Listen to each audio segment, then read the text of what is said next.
Today we're taking a look at these MLB matches: Miami Marlins vs Philadelphia Phillies, San Diego Padres vs Washington Nationals, and New York Mets vs Pittsburgh Pirates, which are happening on Sunday, July 18, 2021, and giving you match breakdowns, betting tips and predictions in general on these games. Welcome back to High Stakes. Let's get straight into it. Also, don't forget to subscribe to get notified as soon as we release these sport prediction videos. And if you would like more betting tips and predictions, then check out our Patreon in the link down below. Our new Patreon is a way for us to help you improve your chances of making more money.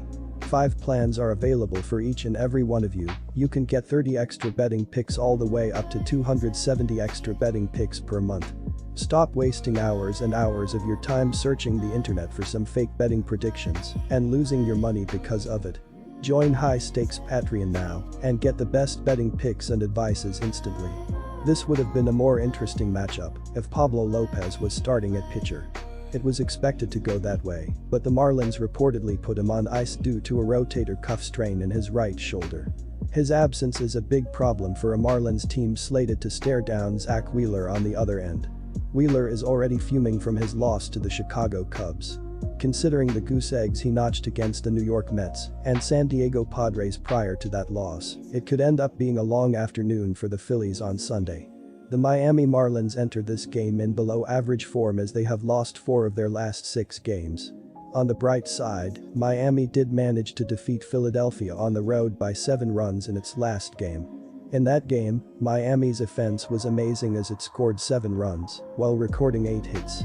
However, that stellar offensive performance was extremely surprising since the Marlins are averaging just 3.98 runs per game, which ranks 27th in the league. Now, Miami will be looking for another quality offensive performance with a road game up next on Sunday. However, Miami has lost 30 of its first 48 road games this season as it has looked extremely underwhelming in opposing ballparks. The Miami Marlins will be going with Pablo Lopez as the starter for this game following a great start to the 2021 campaign. So far this season, he has a 5.5 record along with a 3.03 ERA. In addition, he has a 2.45 ERA in day games as he has looked even better with early start times. To make matters worse, Wheeler is pitching at Nationals Park. He's throwing a 1.83 ERA with opponents sitting at a .178 batting average when facing him down in his home stadium. The Marlins are a walking headache offensively.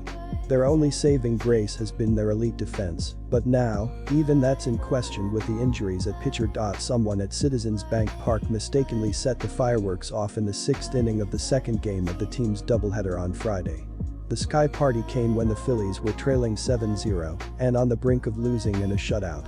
So they'll cross their fingers and hope the fireworks are set accordingly for the right circumstance on Sunday.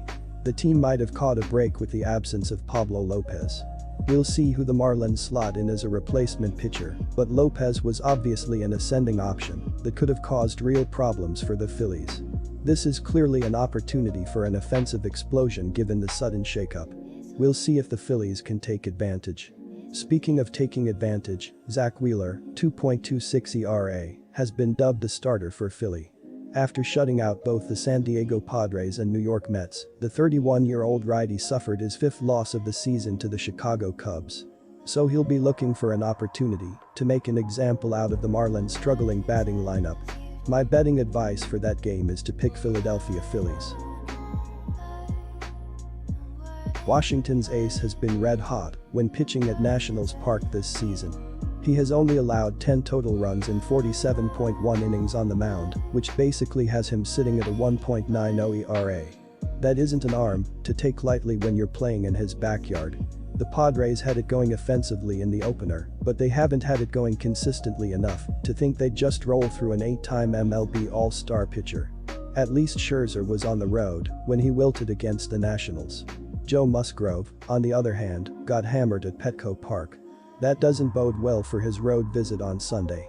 Scherzer will eliminate the need for an offensive shootout, and the Nationals' bats will do enough to get the job done in the finale. Do they need any more motivation than Scherzer's last start and Friday's opener? The Padres have been playing well, but are still middle of the pack in the NL West. This is a competitive division, however, and a 54-40 record in other divisions is worth a higher spot. If the Padres can stay consistent, however, they can still win a tough division. They are a good all-round team and are looking to get more wins on the board starting tonight with Joe Musgrove expected to start. The Nationals have to feel good about getting back to the top of their pitching lineup with Max Scherzer slated to start on Sunday. They have surely been looking forward to this day since Friday's embarrassing opening loss to the Padres. It was one of those deflating losses where you simply shake your head and move on. Joe has a tough matchup, especially with the pressure of Max Scherzer starting for the other team. Knowing this, however, Joe Musgrove has been good this season. He only has a 5-7 record, but he has a good 2.93 ERA and is striking out a ton of bettors. He has 116 KS and 98.1 IP. He might not have much help from his bats facing off against Scherzer, but he is still capable of holding his own. And that's what the Nationals need to do under Scherzer's watch. The rotation's ace is throwing a 2.66 ERA with a 0.88 WHIP this season. So I wouldn't expect another offensive spectacle from the Padres. That's assuming Scherzer doesn't crack like he did in his last outing, which also came against San Diego. They chewed him up and spat him out at Petco Park in a game where he allowed 5 hits and 7 earned runs in 3.2 innings of work. But home is where the heart is, right? Scherzer is pitching his best at Nationals Park this season, and this is a chance for him to get even for that last meltdown. Of course, he'll have to do so against the same offense that forced Washington to empty their bullpen on Friday. If Scherzer struggles, then the Nationals' bats better be ready to put pressure on Joe Musgrove. That's obviously easier said than done with a team sitting near the bottom of the league with the second worst run-scoring offense at home. The pitching is better, but the bats worse. My betting advice for that game is to pick Washington.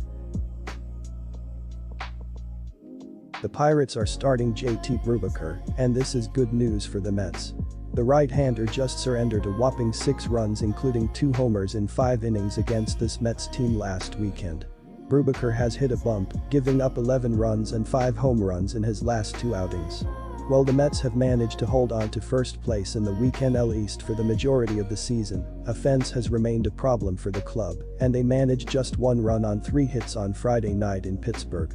An even bigger story was shortstop Francisco Lindor leaving the game and immediately going on the Illinois with an oblique strain, a big blow for a lineup that was just starting to get healthy in recent weeks. New York pitching has picked up the slack all season, and rookie Tyler Megill will look to keep up the strong start to his career on the mound on Saturday night. The Mets haven't been as good against the spread at 39-47 and are now slightly down on the money line for the season despite being in playoff position. Overs are 37-43-3 for the Mets, including an even 5-5 over their last 10 games. New York is one of the bottom-scoring teams in baseball with an average of 3.72 runs per game with a 0.680 ops, although a big part of that has been a massive amount of injuries. The Mets pitching staff has been elite with a 3.44 ERA to rank 4th in the majors, while posting a 3.16 KBB ratio. Fresh off an appearance in the All-Star game, Taijuan Walker will be on the mound for the Mets on Sunday, hoping to continue a terrific season that has seen him post a 7.3 record and 2.50 ERA across 16 starts. Walker's last start came on July 9 against these Pirates, when he tossed 5 innings of 2-run ball, allowing 4 hits and 3 walks, while striking out 2. Home Run Derby champion Pete Alonso leads the Mets offense with a 0.820 ops, 17 long balls and 49 RBI in 79 games. Furthermore, the Pirates are the lowest scoring team in baseball and are in for a difficult game at the plate against Mets starter Taijuan Walker. The right-hander just held Pittsburgh to 2 runs last weekend and has conceded just 5 runs in his last 3 starts spread across 15.2 innings of work. JT Brubaker will get the call for the 17th time of the year, looking to put a string of rough outings behind him. Brubaker was clobbered for 6 runs in 5 innings against this Mets team last weekend and was tagged with a loss to sink his record to 4-9. That start marked his first career meeting against the Mets. The young right-hander is struggling and has surrendered 5 home runs in his last 2 outings, and his ERA has inflated to 4.47 along with a solid 1.15 WHIP in 88.2 innings of action on the season. Pittsburgh was able to win 2 of 3 over the Braves, followed by 2 wins in 4 meetings against this Mets team before the break. The offense was able to have success recently but still rank among the bottom in several hitting categories.